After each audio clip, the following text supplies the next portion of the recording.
Hey, good morning from Santa Barbara, California. I'm Dr. Minette Riordan here with my almost awake husband, Sleepy. Brad Dobson. We are the co-host of Structure and Flow, the productivity podcast for creative entrepreneurs, bringing you great tips and today an awesome guest on how to get more productive, get more done without it really taking over your life. So, on this show, if you've been listening for a while, we're all about grace and ease, not about the hustle. So we're extra excited to have Lisa Pezik all the way from Toronto, Canada as our guest today. Welcome, Lisa. Welcome, Lisa. Thank you so much. I'm so excited to be here. We're super, super happy to have you. And Lisa and I had a really fun conversation a couple of weeks ago and started getting to know each other a little bit. And Lisa, are you coming to Santa Barbara next year? I'm trying to remember if that's where I met you was through Soul Success Summit. Yes, I will be speaking at the summit in April, which I'm very excited about. So we'll both be speaking at the summit in April. Awesome. Yeah, so this is how the magic of growing your creative business works, people, as you're listening. So Lisa and I are both speaking at the same event next April. We met in a Facebook group online, and here we are taking it a step further, creating those connections and collaborations. One of the fastest ways to improve your productivity is go talk to people. They will help you grow your business faster, said the introvert. That's right. How do we talk to people? How do we talk to people? That's a tough one for creatives. A lot of them. They just want to create. They just want to create, which is what Stephen King says in our quote for the day. You want to share the quote? Yeah. So we always have a quote on this podcast, and she surprised me this morning. It's like, Stephen King, where'd that come from? Amateurs sit and wait for inspiration. The rest of us get up and go to work. Stephen King, as a writer, is definitely someone who works at his craft. He is. And I picked this because it resonated with me around your story, Lisa, and some of the amazing things that you've accomplished in your life, not the least of which is letting go of 100 pounds, starting your second business, starting to work with your husband in the last year, like so many things happening. So rather than us sharing your bio, we'd love to hear in your words, who are you and kind of what are you excited about right now? That's a great question. So I am a business strategist and content expert. But first and foremost, I am a mom to a crazy 5-year-old who keeps me on my toes. I'm a wife. And, it took me a long time to realize that the beauty of being an entrepreneur is the freedom that it allows you to be with your family and that it can't get wrapped up and be the other way around. Because sometimes, you were talking about hustle earlier. It's like you're hustling and hustling and hustling while the rest of your life is falling apart. And you have to recognize that because you don't want to build the dream, get to where you want to be and realize that everything behind you crumbled. And that was the rat race that I got myself into when I first opened my first business, which was actually in fitness and health. So I'm a registered nurse by degree and always had that passion to help people. But the fitness industry is very transactional in terms of you're trading hours for dollars. You have to take more clients. You have to work longer. And I was doing that on top of working a 9-to-5 job as a nurse. And actually I was working shift work before that, but I got into a 9-to-5 job. So my days were crazy. It was wake up, train, work all day, get the kid to bed, train at night. And there was no time left for me, which is where the 100 pounds came. I was on paper, I looked so accomplished and, my business was booming and people were like, I don't know how you do it. You're amazing. When on the inside, I was feeling like such an imposter because I was like, I'm overweight, I'm out of shape. I never get to see my son. My husband's getting angry at me. And those were all choices that I made, right? So fast forward to about 1.5 years ago, what I did was I learned from the best how to take my business online. And it was like, wow.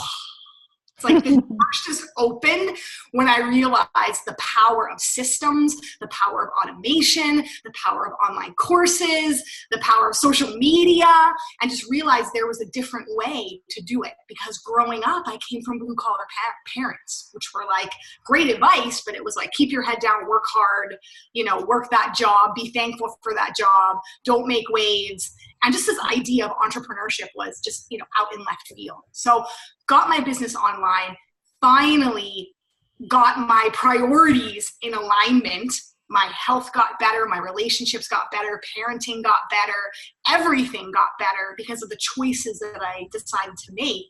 And I was like, ooh, this is good. Now I have to help other people spread that message and do the same, because so many people are just, as you said, in that hustle, in that rat race, and we're conditioned to think, do more, achieve more, want more, work more. And it's like, what is the cost of that when you're doing that? And for me, the cost was being overweight, being stressed, hormones being out of whack. It took us a little bit to be able to conceive our first child. And it was just because I was just so misaligned with who I am and what I wanted to be doing. So, here I am a couple of years later now, working with my husband, working when my son is at school. I'm on contract actually with my job. So I didn't completely leave my 9 to 5. I was able to restructure it to make it work in my life because I'm still passionate about the work that I do there. So I really like to challenge people with that. This is the way it's always been done, or this is the way it has to be. I really want to challenge you that it doesn't have to be that way. Think about what you want, how you want to show up, what your expertise and knowledge is, and then go out and do that, because it's possible if you go after it. And that was kind of the story for me, is I knew what I wanted and I went after it for the sake of getting my health back, getting my family back, and getting my life back. Very neat. I like that one of the terms you used was rat race. And this came up, I just read a book called Happier, which is from I think it was a Harvard course given about happiness. Fantastic book. But he said that rat racers are people that are looking for, they're giving things up now for happiness later. And so rather than having, it's okay. You always want to look for long-term happiness, but they're having no short-term happiness because of the rat race. And I think that kind of aligns with the story that you told. That's very neat. Well, and I'm listening to Lisa's story and I'm thinking about where we were a decade ago as well. Brad was working a full-time job that he didn't love, and we were trying to raise kids. I was trying to grow a business and was really struggling. So this was 2008, 2009. It was so incredibly stressful. And everything you said was so true. It all looks so pretty from the outside, like happy family to amazing kids, great partnership and winning awards left and right in my business. And yet we weren't making money, right? We weren't spending enough quality time together. We had, around that time, I lost my stepmom to cancer, and my weight ballooned. And it was all so true. And it does make you feel like an imposter. And I think I particularly appreciated what you said about this was a choice that you made. It might have been a conscious choice. It might have been an unconscious choice. And so many times I think that we aren't aware that we're choosing this, that we feel like it's something that's being placed upon us or happens to us. And it's when we come back to that moment of choice that change is possible. Amen. And being in it for the long haul.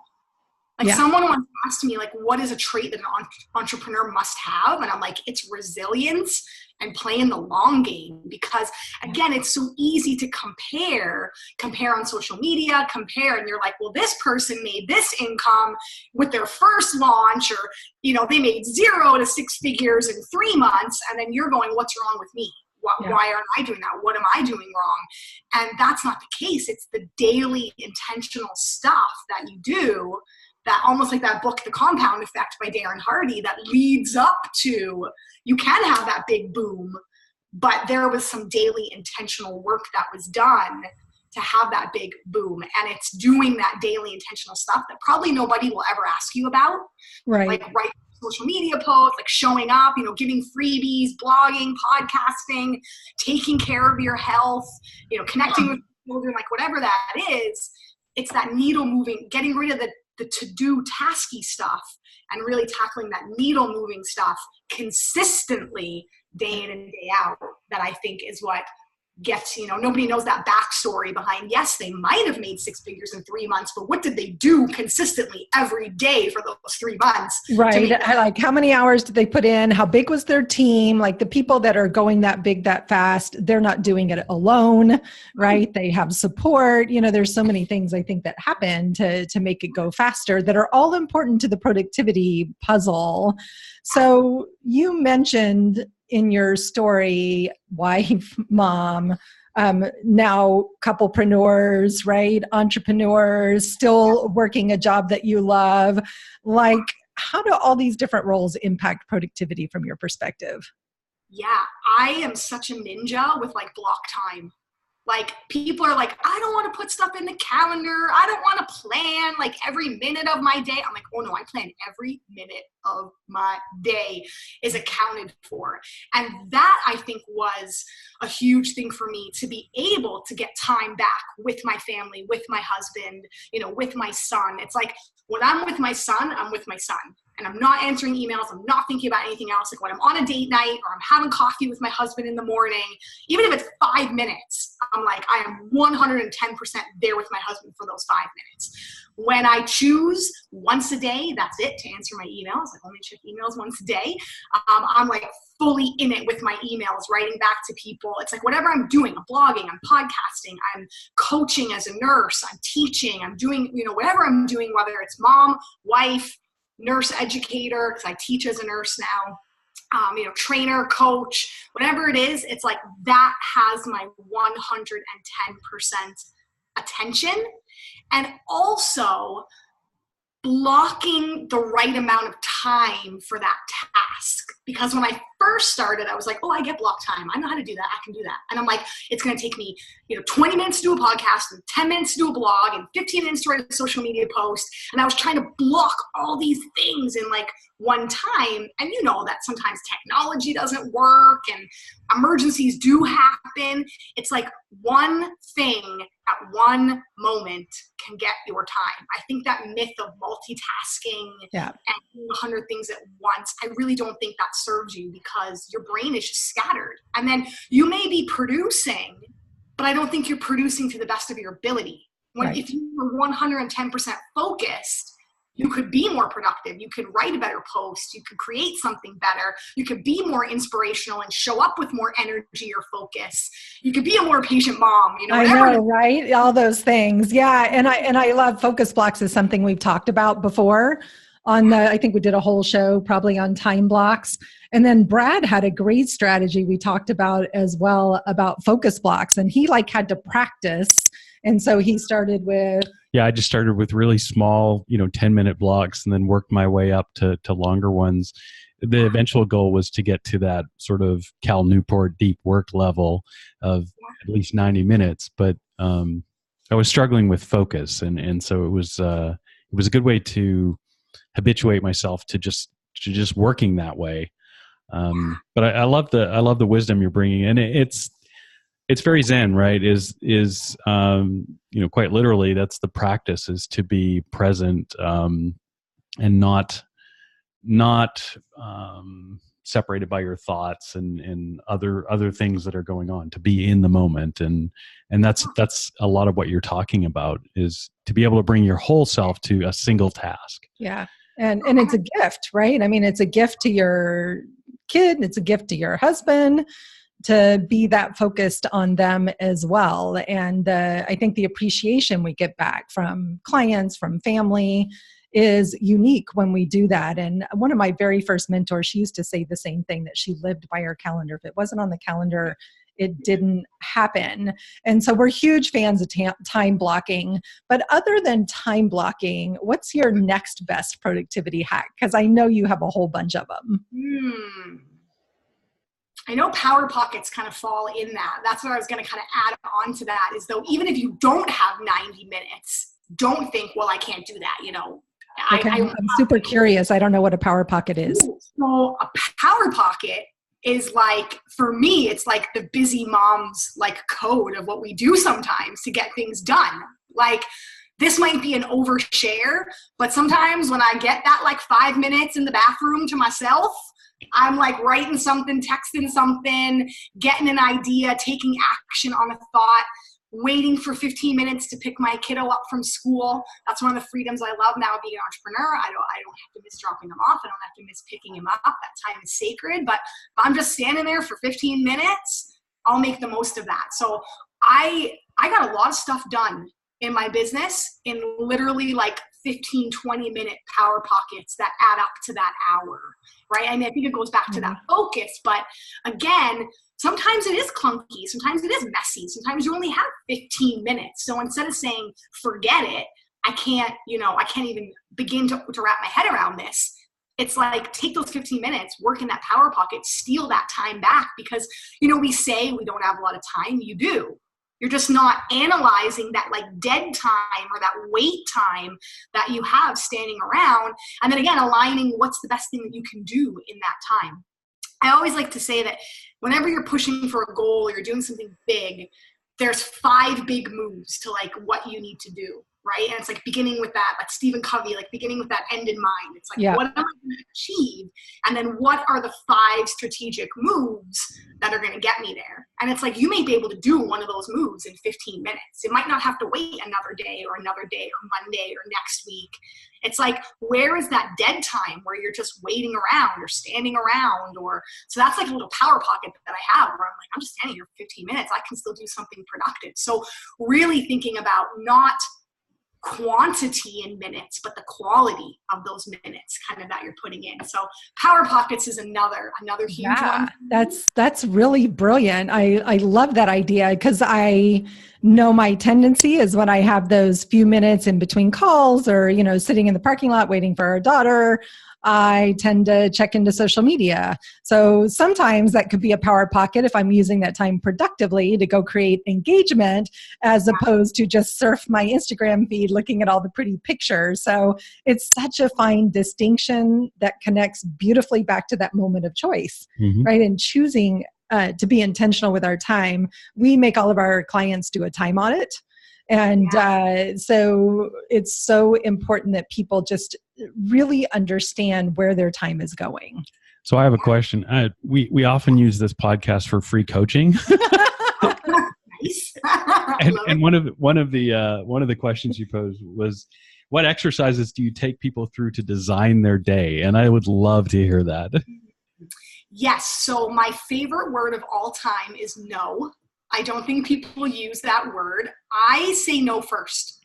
Because sometimes people pleasers, like gut reaction is to be like, yeah, I can do that. And then when you're good and people ask you to do more and you want to serve people, you load your calendar up with all these things that you said yes to.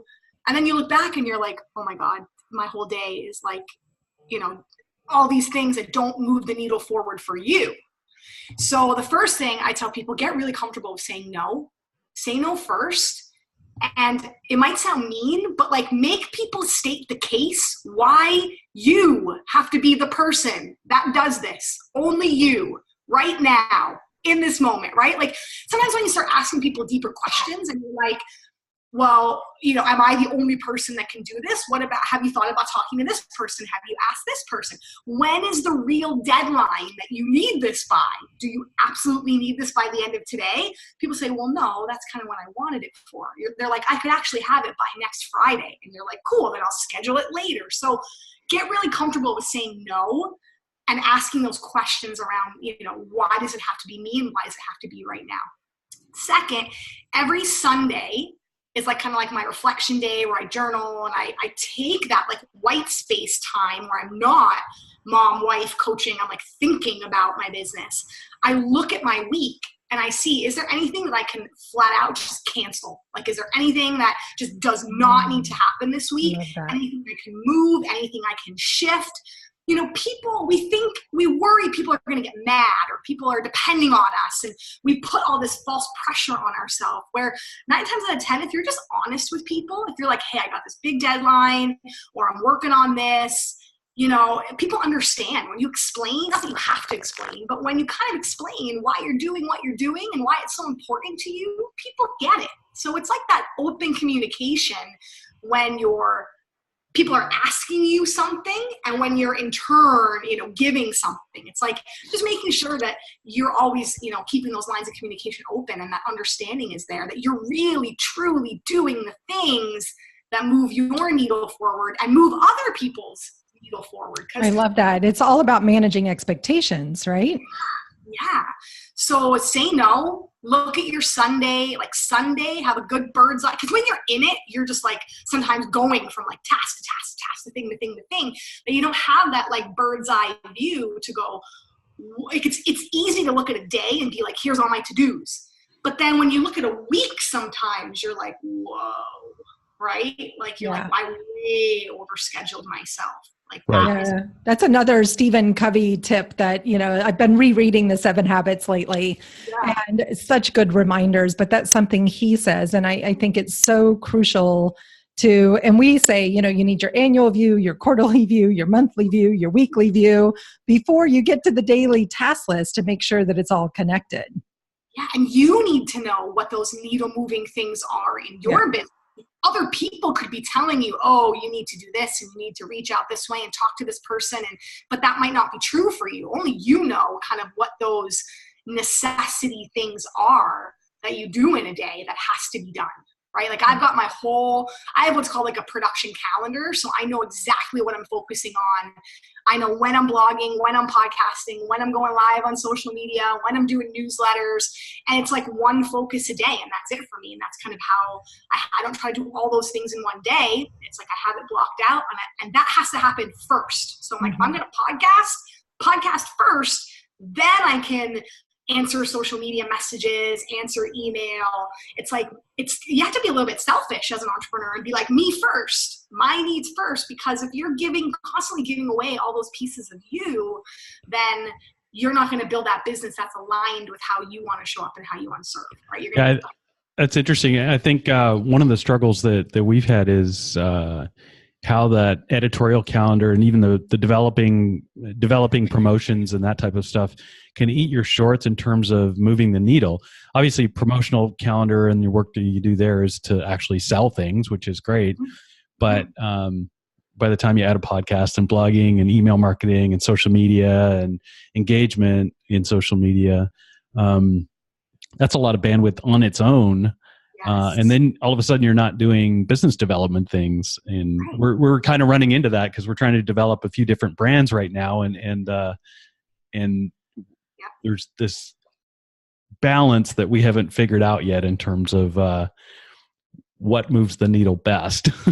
Yeah. Like one of the things that we're looking at right now is just statistics. Like Brad went on a big old rant this week about we've got to get better at headlines and open rates and, and it's so true. It's like, that's something that moves the needle forward. And as a creative, I'm like, okay, great. Tell me what to do. Like I'm all in, I'll do it, but I don't know necessarily what to do. And I think we see this in so many of our clients, which is what impacts productivity, is we go into the overwhelm of, okay, I need to make this better, but how do I do that?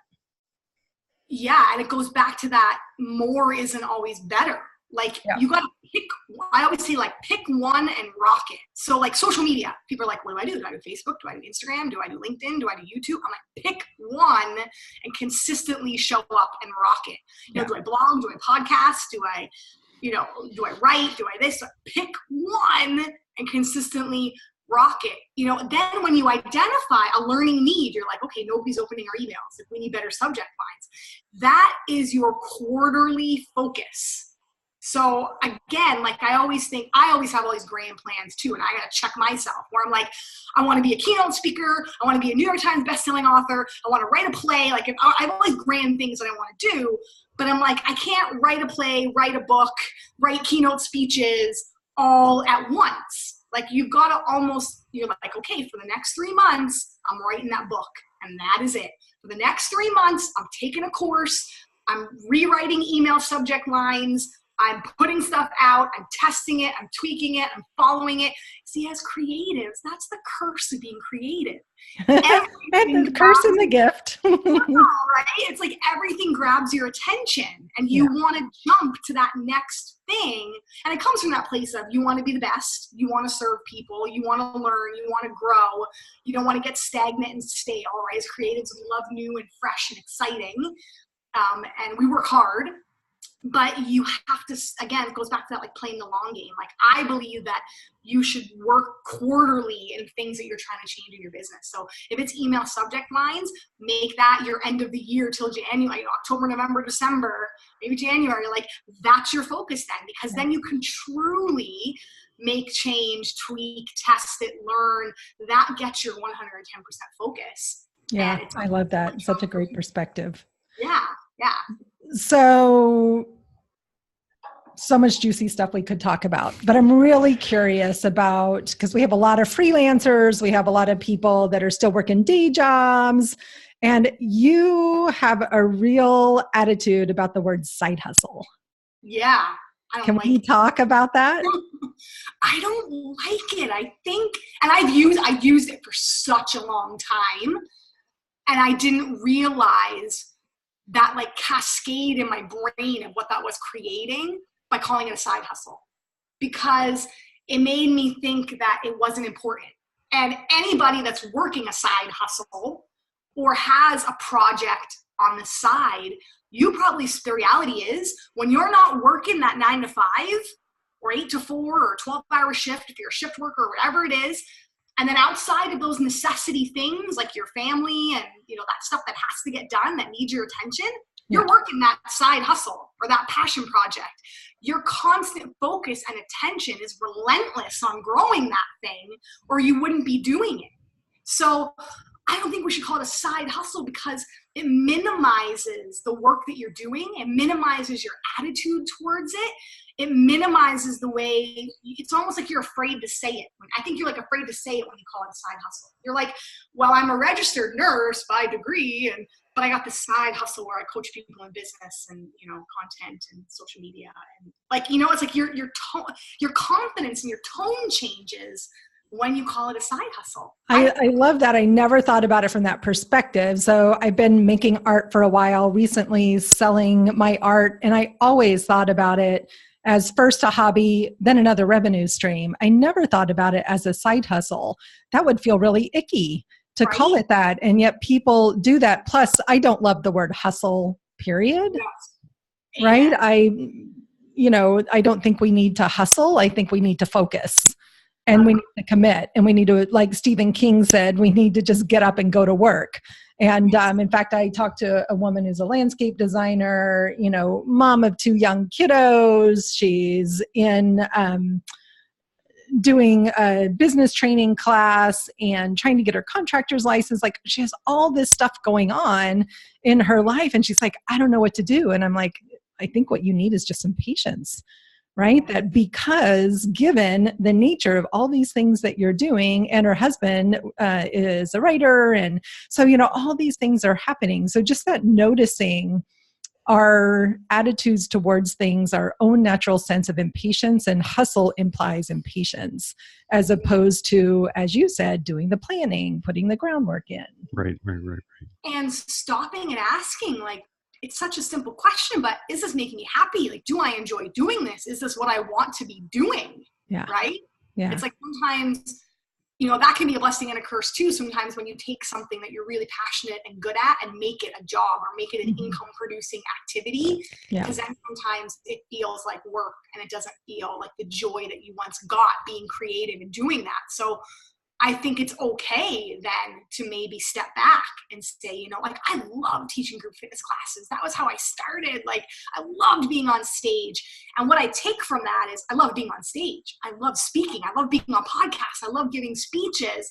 But I had to let go that teaching those classes because that pulled me away from my family. So as hard as that was to say no to that, and it was a revenue stream and the whole bit, it was like that just wasn't bringing me joy, and I wasn't showing up the way I wanted to. There was a different way I could tweak it and do it. So, I don't like the word hustle either, and I don't like the word side, because I think you can be like you are a coach and an artist. Right? I am a nurse and a coach and a wellness expert. And like, you can have all these ands. You don't have to be like, I am, it's like, it's almost cruel in school when you have to like pick a profession in college. Yes. Who knows what they want to be when they're 18? Like, it's one of the things I love about Marie Forleo really making a stand for being multi-passionate entrepreneurs and being able to do all of those things. And you can't necessarily do all of them at the same time, right? You're building them and getting them in place sequentially. And so I think what I'm taking from you is like your priorities are really, really clear. I think it's something we worked on.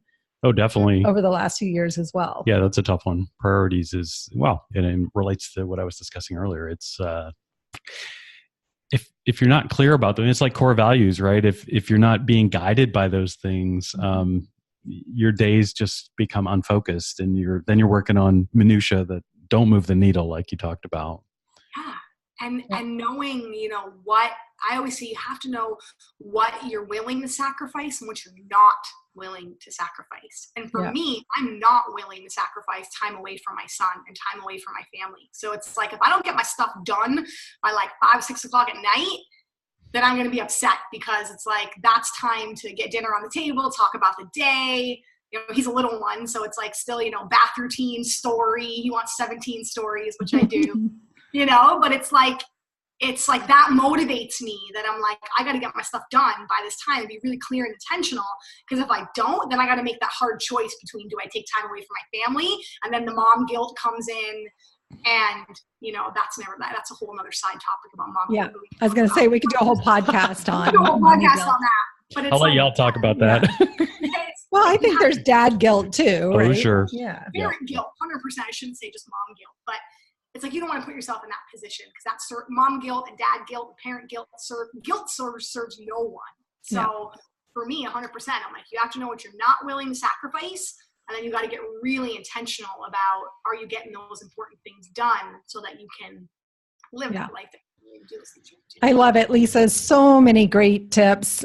Where can people go to connect with you, to find out more about what you're up to and get more of all this juicy goodness? Yeah, so if you go to my website, www.lisapezik, LISAPEZIK, the Canadians say Z, PEZIK, .com. It's got my blogs, it's got my podcasts, it's got some freebies on there, business related, that you can pick up, talking about the cost of inaction. So what happens when you're not moving the needle? There's a freebie PDF on there. There's a freebie PDF that you can get about how to network more, how to connect, how to present an offer if you're afraid about asking people like how to work with you, how do you get out there. There's like an exact script that you plug and play your information with, that you get more comfortable with who you are, how you serve, your stories, that sort of stuff. So there's a whole bunch of goodies on there. And it's actually, I redid my entire website. I took a look. It looks beautiful. Thank you. We're about to have to redo ours as well. So we're always looking for fun examples. I think maybe we'll get a picture of you talking with your hands. I think that's why you and Lisa connected. She's a hand talker That's too. so funny. I didn't even notice. That's hilarious. I was so focused on you and what you were saying. I'm just messing with y'all. Anyway, Lisa, thanks for taking time out of your full schedule to block us in. We really appreciate it. And we encourage everybody to go to lisapezik.com, LISAPEZ or ZIK.com, and check out all the goodness and the tips. Go follow her on social media. And better yet, come play with us in Santa Barbara in April of 2019 at the Soul Success Summit, which is going to be a really fun event. Cool stuff. Thank you so much, Lisa. All right. And we'll see you guys all next week. Have an awesome, super productive and creative week.